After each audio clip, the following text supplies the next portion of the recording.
मियां बीवी दोनों इत्मीनान से अपने बेडरूम में सो रहे थे। अचानक रात के 3:30-4 बजे शौहर की आंख खुलती है। उसे ऐसा महसूस हुआ कि जैसे उनके घर के बाथरूम में कोई नहा रहा है। शौहर ने हैरत से पलटकर अपनी बीवी की तरफ देखा। बीवी गहरी नींद में सो रही थी। शौहर को ताज्जुब हुआ कि हम दोनों के अलावा इस घर में तीसरा कोई है ही नहीं, फिर आखिर बाथरूम में नहाने वाला कौन होगा। शौहर ने बाथरूम में जाकर देखने का इरादा किया। चुपचाप बिस्तर से उठा और आहिस्ता आहिस्ता धीमे कदमों के साथ वो बाथरूम के करीब पहुंचा। बाथरूम के दरवाजे पर कान लगाकर उसने बगौर सुना तो ऐसा लगा कि जैसे वाकई बाथरूम में कोई नहा रहा है। उसने तेजी के साथ दरवाजा खोला। दरवाजा खोलते ही वो ये देखकर हैरान रह गया कि बाथरूम में कोई भी मौजूद नहीं था और ना ही कोई नल ऑन था। यानी जब वो बिस्तर पर लेटा था तो उसे मुसलसल किसी के नहाने की आवाज सुनाई दे रही थी, लेकिन जब उसने बाथरूम में जाकर देखा तो ना पानी बह रहा था और ना ही बाथरूम में कोई मौजूद था। यानी वो जो आवाज आ रही थी वो आवाज अचानक बंद हो गई। अगली रात ऐसा ही कुछ बीवी के साथ भी हुआ। रात तकरीबन 3:30-4 बजे बीवी की आंख खुली बाथरूम में किसी के नहाने की आवाज को सुनकर। बीवी ने अपने शौहर की तरफ देखा। शौहर गहरी नींद में था। वो चुपचाप बिस्तर से उठी और आहिस्ता आहिस्ता बाथरूम के करीब गई। जब उसने बाथरूम के दरवाजे को खोला तो उसके साथ भी वही सब कुछ हुआ। बाथरूम में ना कोई नहाने वाला मौजूद था और ना कहीं नल से पानी बह रहा था। दोनों मियां बीवी ने अगले रोज इसके ताल्लुक से आपस में बात की। इसके बाद उन लोगों ने अपने घर में कई ऐसी चीजें महसूस की जो कि खिलाफे मामूल हुआ करती हैं। कभी दूसरे कमरे में उन्हें लोगों के पैरों की आहट सुनाई देती, कभी किचन में बर्तन की आवाज सुनाई देती। दोनों मियां बीवी परेशान थे कि आखिर हमारे घर में ऐसा सब क्यों कर हो रहा है। कुछ दिनों के बाद शौहर का छोटा भाई एग्जाम की तैयारी के लिए उनके घर आता है। जब दोनों मियां बीवी दिन में काम पर चले जाते हैं तो अकेला घर में रहकर अपने कमरे में पढ़ाई करता है। एक दिन जब सुबह 11-12 बजे के आसपास घर की कामवाली घर में साफ सफाई कर रही थी तो उसने देखा कि मकान मालिक का छोटा भाई अपने कमरे से निकलकर बाथरूम में चला गया। अब वो औरत यानी काम वाली इंतजार करती रही कि वो बाथरूम से निकले तो मैं बाथरूम से पानी लूं। लड़के के बाथरूम से निकलने का इंतजार करते करते उसे तकरीबन 15-20 मिनट हो गए। आखिरकार जब उससे न रहा गया तो उसने आवाज देकर कहा, भैया आपको बाथरूम में और कितना टाइम लगेगा। जब औरत ने आवाज दिया तो जवाब आता है। जवाब को सुनकर औरत की आंखें फटी रह जाती हैं। जवाब बाथरूम से नहीं बल्कि लड़के ने अपने कमरे से दिया था। वो जहां कमरे में बैठा पढ़ाई कर रहा था वहीं से जवाब देता है कि अरे मैं बाथरूम में कहां गया, मैं तो अपने कमरे में बैठा हुआ पढ़ाई कर रहा हूं। जब औरत ने यह सुना तो वह हैरान रह गई। अगले रोज सुबह सवेरे वो काम पर आती है, मकान मालिक से और उनकी बीवी से कहती है, माफ करना मैं आपके घर में काम नहीं कर सकती, मैं आज के बाद आपके यहां कभी नहीं आऊंगी।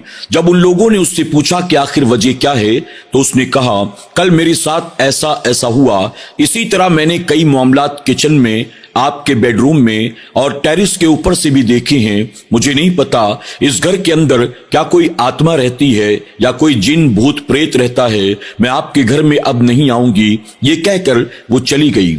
नाज़रीन इकराम, ये पूरी कहानी क्या है, आइए तफसील से ये कहानी समाप्त करते हैं। किसी छोटे से टाउन में एक 11 मंजिला खूबसूरत सी नई इमारत थी। इस इमारत में कई इंटरनेशनल कंपनीज की ऑफिसेज मौजूद थे। BPO, call centre, MNC offices. इसमें टॉप फ्लोर पर कुछ फ्लैट्स ऐसे थे जहां पर कंपनी के एम्प्लॉइज यानी स्टाफ और ऑफिसर्स वगैरह रहा करते थे। इसी इमारत में 7th फ्लोर पर एक इंटरनेशनल कॉल सेंटर था। इंटरनेशनल कॉल सेंटर रात के वक्त काम करता है और दिन में बंद रहता है। चूंकि जब हमारे मुल्क में दिन होता है तो वहां यानी दूसरे मुल्कों में रात होती है और जब वहां दिन होता है तो हमारे यहां रात होती है। यही वजह है कि वो इंटरनेशनल कॉल सेंटर रात भर ओपन रहता। स्टाफ शिफ्ट वाइज आते जाते रहते थे। इन्हीं स्टाफ में एक लड़की थी जिसका नाम रोजी था। रोजी पूरे दफ्तर की बड़ी चहेती थी, यानी बॉस से लेकर प्यून तक सब उससे प्यार करते थे। और प्यार करने की वजह एक तो उसका इखलाक था اس کا نیچر تھا اور ساتھ ہی اپنے کام میں اس کی مہارت تھی۔ کال سینٹر میں کام کرنے والے جو اس کے کلیگ تھے، اگر کسی مسئلے میں وہ الجھ جاتے تھے تو روزی ان کے مسئلے کو بآسانی حل کر دیا کرتی تھی۔ روزی کو پچھلے 3 مہینے سے best employee of the month کا ایوارڈ بھی مل رہا تھا۔ یہی وجہ تھی کہ روزی اپنے کام، اپنے علم، اپنے ایکسپیرینس اور اپنے ہنر کی وجہ سے تمام لوگوں کی بڑی فیورٹ تھی۔ ایک مرتبہ اس کے کلیگز نے دیکھا کہ روزی فون پر کسی سے بات کر رہی ہے اور مسلسل باتیں کرتی چلی جا رہی ہے۔ عام طور پر کال سینٹرز میں جو کال آتے ہیں وہ 4 یا میکسیمم 6-7 منٹ کے ہوتے ہیں، اس سے زیادہ نہیں۔ لیکن روزی جب کسی شخص سے مسلسل باتیں کرتی چلی جا رہی ہے تو لوگوں کی توجہ اس کی طرف نہ چاہتے ہوئے بھی چلی گئی، اور روزی جیسے جیسے بات کرتی چلی جا رہی تھی ویسے ویسے اسے غصہ بھی آ رہا تھا، اور یہ کال تقریباً 40 منٹ تک چلا۔ اس کے آس پاس موجود تمام لوگ اسے سمجھنے کی کوشش کر رہے تھے کہ آخر معاملہ کیا ہے، روزی کو اتنا غصہ کیوں آ رہا ہے، آخر کس کا کال آ گیا۔ چونکہ کال سینٹرز میں کال ریکارڈ ہوتے ہیں تو لوگوں کو پتا تھا کہ یہ کال ریکارڈ ہو رہی ہے۔ ہم بعد میں دیکھ لیں گے کہ یہ روزی کا پرسنل کال تھا یا واقعی ہماری جاب سے ریلیٹڈ کوئی کال تھا۔ تقریباً 40 منٹ کے بعد روزی نے فون کٹ کیا اور اس کے بعد اس نے 1 گلاس پانی پیا، اپنا بیگ اٹھایا اور کسی سے کوئی بات کیے بغیر چپ چاپ آفس سے باہر نکل گئی۔ حالانکہ ابھی اس کی چھٹی نہیں ہوئی تھی، ابھی چھٹی ہونے میں تقریباً 4 گھنٹے باقی تھے۔ لوگوں نے سوچا کہ شاید کوئی ایمرجنسی ہوگی یا کسی وجہ سے کہیں گئی ہوگی، ابھی واپس آ جائے گی۔ لوگ انتظار کرتے رہے لیکن صبح ہو گئی۔ جب روزی واپس نہیں آئی تو لوگ سمجھ گئے کہ شاید روزی اپنے گھر چلی گئی ہوگی۔ اگلی رات تمام سٹاف تو آفس آتا ہے لیکن روزی آج کی رات نہیں آتی۔ جب اس کے کلیگز نے اسے کال کرنے کی کوشش کی تو روزی نے کسی کا بھی کال اٹینڈ نہیں کیا۔ بیل بجتی رہی لیکن اس نے فون نہ اٹھایا۔ جب لوگوں نے اپنی طرف سے میل کیا، روزی نے کسی کے میل کا جواب تک نہ دیا۔ آخر کار تیسرا دن آ جاتا ہے۔ جب تیسرے دن بھی روزی کا کوئی اتا پتا نہ چلا، HR ڈپارٹمنٹ کو انفارم کیا جاتا ہے۔ HR ڈپارٹمنٹ نے کہا کہ سب سے پہلے وہ کال نکالو جو روزی نے آخری مرتبہ کیا تھا۔ چونکہ کال ریکارڈ ہوتے ہیں، کال کو نکالا گیا۔ جب نکالنے کے بعد HR ڈپارٹمنٹ نے کال کو سنا تو سن کر تمام لوگوں کی آنکھیں پھٹی رہ جاتی ہیں۔ 40 منٹ کے اس فون کال میں صرف روزی کی آواز سنائی دے رہی تھی، اور سامنے والا کون تھا، وہ کس سے بات کر رہی تھی، یہ بات کس چیز سے ریلیٹڈ تھی، کسی کو اس کے بارے میں کچھ بھی پتا نہ چلا۔ یعنی یہ ایک طرفہ کال تھا، سامنے کوئی بات کرنے والا موجود نہیں تھا۔ لوگوں نے جب اسے دیکھا تو وہ سمجھ گئے شاید روزی کی طبیعت خراب ہو گئی ہوگی، شاید کسی وجہ سے وہ ڈپریشن میں ہوگی، شاید کسی ٹینشن میں ہوگی۔ اب لوگوں نے روزی کو کانٹیکٹ کرنے کی بڑی کوشش کی لیکن اس سے کوئی کانٹیکٹ نہ ہو سکا۔ آخر کار کچھ لوگوں نے کہا کہ وہ کار ڈرائیور جو روزی کو روزانہ پک اپ ڈراپ کرتا ہے، اسے روزی کے گھر کا پتہ معلوم ہے، ہم اس کے ذریعے کل دن میں پتہ لگا لیں گے کہ آخر روزی آ کیوں نہیں رہی ہے، نہ ہمارا کال اٹینڈ کرتی ہے، نہ میل کا جواب دیتی ہے، آخر بات کیا ہے۔ اگلے روز ڈرائیور کو جب روزی کے گھر بھیجا گیا، روزی جہاں سے روزانہ آیا کرتی تھی، ڈرائیور اس گھر کے دروازے پر پہنچا، دروازے پر دستک دی، اندر سے ایک آدمی باہر آتا ہے۔ ڈرائیور نے اس آدمی سے روزی کے تعلق سے سوال کیا تو وہ شخص کہنے لگا، تم کس کی بات کرتے ہو؟ میں پچھلے 8 سال سے اس گھر میں اپنی فیملی کے ساتھ رہ رہا ہوں، مجھے تو پتا بھی نہیں ہے کہ اس ہماری بلڈنگ میں روزی نام کی کوئی لڑکی بھی رہتی ہو جو کہ کہیں کال سینٹر میں جاب کرتی ہو، تم کسی غلط پتے پر آ گئے ہو۔ ڈرائیور نے سنا تو بڑا تعجب ہوا، اس نے کہا روزانہ میڈم کو پک اپ ڈراپ میں یہیں سے کرتا رہا، آخر آپ ایسا کیسے کہہ سکتے ہیں؟ اس شخص نے کہا کہ سیکیورٹی گارڈ کو بلاؤ، بلڈنگ کے چیئرمین کو بلاؤ، تم پتا کر لو تو تمہیں پتا چل جائے گا کہ پوری بلڈنگ میں روزی نام کی کوئی لڑکی ہے ہی نہیں، اور اس فلیٹ میں نے کہا نا پچھلے 8 سالوں سے میں اپنی فیملی کے ساتھ رہ رہا ہوں۔ آخر کار ڈرائیور واپس آفس جاتا ہے، HR ڈپارٹمنٹ کو ساری باتیں بتا دیتا ہے۔ وہ لوگ بھی बड़े परेशान होते हैं। उन्होंने सोचा कि शायद रोजी जॉब छोड़कर चली गई, या हो सकता है किसी वजह से रोजी हमसे नाराज हो गई हो। चूंकि रोजी उस ऑफिस की बहुत अच्छी एम्प्लॉय थी तो कंपनी वाले उसे खोना नहीं चाहते थे। उन्होंने कहा किसी भी सूरत में रोजी को तलाश करना पड़ेगा। अब उन्होंने अपने एतबार से बड़ी कोशिशें की, लेकिन बड़ी कोशिशों के बावजूद भी रोजी से कोई कांटेक्ट न हो सका। आखिरकार एचआर डिपार्टमेंट ने कहा 3 साल पहले रोजी ने जब जॉब ज्वाइन किया था तो उस वक्त जो डॉक्यूमेंट्स उसने जमा कराए थे सारे डॉक्यूमेंट्स निकाले जाएं। अब उसके तमाम डॉक्यूमेंट्स को निकाला गया, जिसमें उसके स्कूल का सर्टिफिकेट भी था, कॉलेज का सर्टिफिकेट भी था, उसके गांव का पता भी मौजूद था। जब तमाम डॉक्यूमेंट्स को खंगाल कर निकाला गया, कंपनी ने ये डिसाइड किया हम कुछ लोगों को इसके गांव के पते पर भेजते हैं। क्योंकि वो अकेली शहर में रहती थी और उसके तमाम घर वाले गांव में रहते थे, तो कंपनी ने डिसाइड किया कि गांव में कुछ लोगों को भेजकर उसके घर पर पता किया जाए।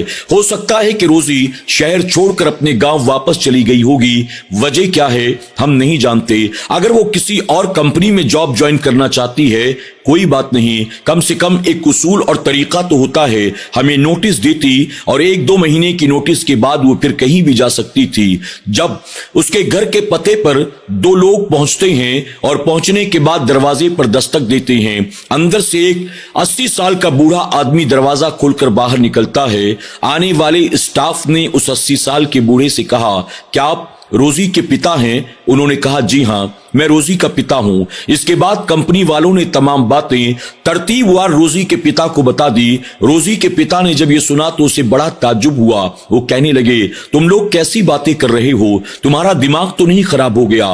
कंपनी के लोग जो गए थे उन्होंने कहा आप ऐसी बात क्यों कर रहे हैं, हमारा दिमाग भला क्यों कर खराब होगा? रोजी का शहर में कहीं कोई अता पता नहीं है। शुरू में फोन की बेल होती थी, उसके बाद तो अब फोन बिल्कुल हमेशा ऑफलाइन मोड पर रहता है। हमने न जाने कितने मेल किए, लेकिन मेल का भी कोई जवाब नहीं आता।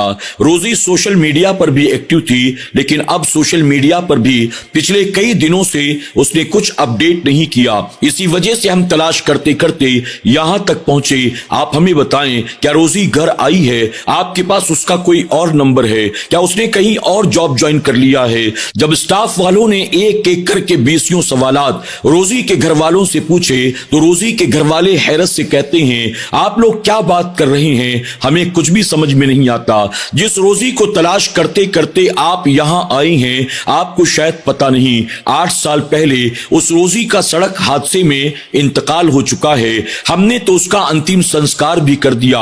8 साल पहले रोड एक्सीडेंट में रोजी मर चुकी है और आप उसे तलाश करते हुए आज मेरे घर के दरवाजे पर आए हैं। जब ऑफिस वालों ने यह सुना उनकी हैरत की इंतहा न रही। आखिरकार वो जैसे तैसे अपने आप को संभालते हैं, ऑफिस वापस आते हैं। आने के बाद पूरी रिपोर्ट पेश कर देते हैं। जब ऑफिस वालों को पता चला तो वो सब भी हैरान रह जाते हैं कि पिछले 2, 2.5, 3 साल से हम जिस रोजी के साथ रात भर ऑफिस के दफ्तर में खाना खा रहे थे, काम कर रहे थे, बातचीत कर रहे थे, हंसी मजाक कर रहे थे, वो रोजी जिंदा नहीं बल्कि मर चुकी है। लोग हैरान थे, किसी को यकीन नहीं हो रहा था कि रोजी इखलाक और किरदार के एतबार से इतनी अच्छी थी, लेकिन वो जिंदा नहीं बल्कि मुर्दा थी। भला ऐसे कैसे हो सकता है? फिर एक मर्तबा एक स्टाफ ने कहा एक मर्तबा रात के वक्त मैं वॉशरूम गया हुआ था, क्योंकि मुझे नींद आ रही थी। अपना मुंह धोने के इरादे से मैं वॉशरूम में गया।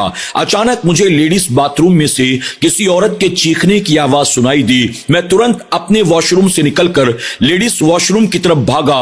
मैंने सोचा कि शायद कोई हादसा पेश आया होगा, किसी को मेरी मदद की जरूरत होगी। जब मैं भागकर अंदर गया तो अंदर रोजी मौजूद थी। मुझे देखकर उसने हैरत से पूछा क्या बात है, तुम यहाँ क्यों? तो मैंने कहा रोजी अभी किसी के चीखने की आवाज सुनाई दी थी। रोजी ने कहा तुम्हारे कान बज रहे होंगे, मैं यहाँ अकेली हूँ, कौन चीखने वाला है? जाओ बाहर जाकर ऑफिस में लोगों से पूछो क्या उन्हें किसी औरत के चीखने की आवाज सुनाई दी। वो शख्स कहता है कि बाहर आकर मैंने लोगों से पूछा तो लोगों ने कहा नहीं, हमें तो ऐसी کوئی آواز نہیں سنائی دی۔ اس کے بعد جو سیکیورٹی گارڈ تھا وہ کہتا ہے کہ بیسمنٹ میں جہاں گاڑیاں پارک ہوتی ہیں، رات کے وقت میں وہاں اپنی کرسی پر بیٹھا تھا، موبائل دیکھتے دیکھتے میری آنکھ لگ گئی۔ اچانک مجھے ایسا محسوس ہوا کہ جیسے میرے گال پر کسی نے زوردار تھپڑ مارا ہو۔ تھپڑ کی وجہ سے میری آنکھ کھل گئی۔ جب میں نے دیکھا تو میرے سامنے کوئی عورت کھڑی تھی۔ چونکہ بیسمنٹ میں اندھیرا تھا، میں اس کا چہرہ تو نہ پہچان سکا، لیکن اس سے پہلے کہ میں اس سے کچھ پوچھتا یا ریئیکٹ کرتا، اس نے مجھے ایسا زوردار دھکا مارا کہ میں زمین پر گر گیا۔ گرنے کے ساتھ ہی اس نے میرے پیر کو پکڑا اور مجھے گھسیٹنا شروع کر دیا۔ میں نے اپنے آپ کو چھڑانے اور بچانے کی کئی بار کوشش کی، لیکن میں کامیاب نہ ہو سکا۔ اس کے بعد وہ سیکیورٹی گارڈ کہتا ہے، ایک مرتبہ میرے ساتھ ایسا ہوا، جب میں نے اپنے ساتھیوں کو بتایا تو ان لوگوں نے بھی ایسے کئی حادثات کا تذکرہ میرے ساتھ کیا کہ ان کے ساتھ بھی ایسے الگ الگ معاملات اکثر ہوئے ہیں۔ خالی فلور پر انہیں کبھی کوئی نظر آتا، کبھی ٹیرس پر انہیں کوئی نظر آتا۔ جب کمپنی والوں نے اس معاملے کی جڑ میں جانے کا ارادہ کیا اور تحقیقات شروع کی تو تحقیقات کے بعد پتا چلا کہ یہ عمارت جو یہاں تعمیر کی گئی ہے، اس عمارت کے نیچے پہلے کوئی قبرستان ہوا کرتا تھا جو تقریباً 150 سال پرانا تھا۔ اس 150 سال پرانے قبرستان میں اب چونکہ لوگوں نے میت کو دفن کرنا بند کر دیا تھا، یہی وجہ تھی کہ گورنمنٹ نے وہ زمین بیچ دی اور اسی زمین پر اس عمارت کو تیار کیا گیا تھا۔ ناظرین اکرام، آپ جانتے ہیں کہ ایسے معاملات کو لوگ بھوت پریت کا، آتما کا، چڑیل کا نام دیتے ہیں، لیکن اصل میں ہوتا کچھ ایسا ہے کہ وہ لوگ جو قبروں میں دفن ہوتے ہیں، ان کے ہمزاد جو زندہ ہوتے ہیں، وہ لوگ اس طرح کے حرکتیں اور اس طرح کے معاملات کرتے ہیں۔ لوگ انہیں آتما، بھوت پریت سمجھا کرتے ہیں، حقیقت میں وہ جنات ہوا کرتے ہیں۔ اور آپ جانتے ہیں کہ جنات یعنی ہمزاد جو ہوتے ہیں، اچھے بھی ہوتے ہیں، برے بھی ہوتے ہیں۔ تو ممکن ہے کہ اس عمارت میں کوئی ایسا ہی معاملہ ہوگا۔ روزی ہو سکتا ہے کہ اچھے جنات میں سے رہی ہوگی، یہی وجہ کہ اس نے کمپنی والوں کو فائدہ ہی پہنچایا، نقصان نہیں پہنچایا۔ لیکن اچانک وہ کہاں چلی گئی، کیوں چلی گئی، اس کے بارے میں کسی کو کچھ بھی نہیں پتا اور نہ کچھ کہا جا سکتا ہے۔ اللہ تبارک تعالیٰ کی بارگاہ میں دعا ہے کہ میرا کریم ہم سب کو ایسے حادثات و معاملات سے محفوظ فرمائے۔ اللہ شیطان کے شر سے ہر مسلمان کی حفاظت فرمائے، اور جو لوگ اس طرح کے معاملات میں ملوث ہیں، اللہ سب پر اپنا فضل و کرم فرمائے۔ آمین یا رب العالمین۔